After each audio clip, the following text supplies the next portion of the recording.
पुरानी हवेली का राज जो 30 साल तक दबा रहा, लेकिन आज सच बाहर आएगा। नमस्कार, मैं हूँ अंजलि। अगर आप भी हॉरर स्टोरी सुनना पसंद करते हैं तो सब्सक्राइब करें मेरे चैनल को हर हफ्ते हॉरर स्टोरी सुनने के लिए। ये कहानी है मधुपुर गांव की।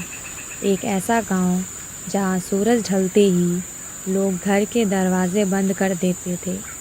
गांव के बिल्कुल कोने पर जंगल के पास एक पुरानी हवेली थी। लोग उसे चौधरी की हवेली कहते थे। कहते हैं 30 साल पहले वहाँ एक अमीर ज़मींदार रहता था, चौधरी देव नारायण। उसकी एक बेटी थी, मीरा। मीरा बहुत खूबसूरत थी, पर अजीब भी। वो अक्सर हवेली के आईने के सामने घंटों खड़ी रहती थी, जैसे किसी से बात कर रही हो। फिर एक रात मीरा अचानक गायब हो गई। ना उसकी लाश मिली, ना कोई निशान। बस उस रात के बाद हवेली से रोने की आवाज़ें आने लगी। Present time. आज से कुछ दिन पहले अमित और रोहित दोनों शहर से आए थे। उन्हें हॉन्टेड जगहों पर व्लॉग बनाना पसंद था। गांव वालों ने उन्हें मना किया, उस हवेली के पास मत जाना, पर अमित हंस पड़ा। भूत वूत कुछ नहीं होता। रोहित थोड़ा डरा हुआ था, पर व्यूज़ के लिए दोनों रेडी हो गए। रात के 11 बजे दोनों टॉर्च लेकर हवेली के अंदर घुस गए। दरवाज़ा खुद ब खुद धीरे से बंद हो गया। शायद हवा होगी, अमित ने कहा। अंदर सब कुछ धूल से भरा था। दीवारों पर पुरानी तस्वीरें और बीच में एक बड़ा सा पुराना आईना था।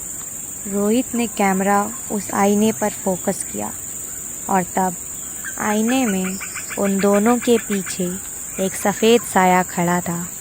रोहित ने तुरंत पीछे मुड़कर देखा। कुछ नहीं, एडिटिंग का इफ़ेक्ट होगा, अमित हंस दिया।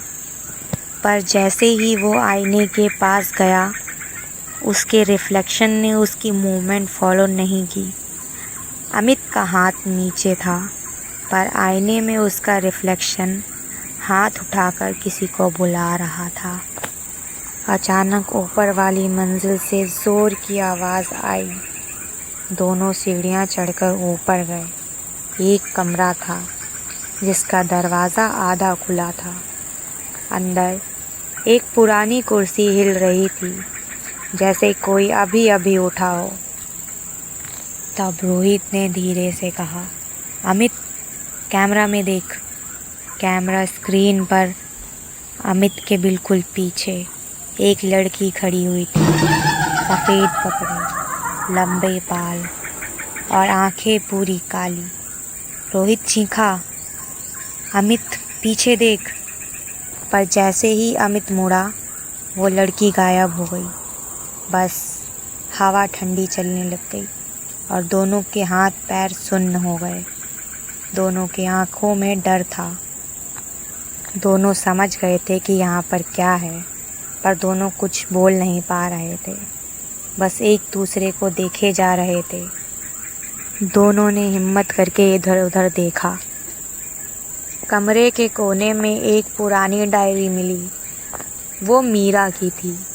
डायरी में लिखा था, मुझे इस आईने में अपना सच दिखता है। यहाँ एक और दुनिया है और वो मुझे बुला रही है। आखिरी पेज पर बस इतना ही लिखा हुआ था, आज मैं हमेशा के लिए इसके अंदर जा रही हूँ। अमित ने माहौल ठंडा करने के लिए आईने के सामने खड़े होकर कहा, चलो देखते हैं इसके अंदर क्या है। जैसे ही उसने आईने को छुआ, कमरे में अंधेरा हो गया। रोहित की टॉर्च बंद हो गई और एक धीमी सी आवाज़ आई, तुमने मुझे बुलाया, अब तुम यहीं रहोगे। अचानक आईने की सरफेस पानी की तरह हिलने लगी और अमित धीरे धीरे उसके अंदर खींचने लगा। रोहित ने उसका हाथ पकड़ा और उसकी ग्रिप फिसल गई। अमित की चीख पूरी हवेली में गूंज उठी और फिर सब शांत हो गया।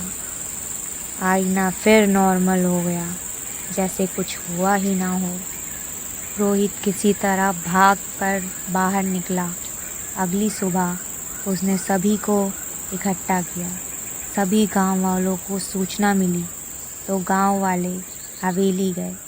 अंदर सब कुछ नॉर्मल था, बस एक चीज़ नई थी।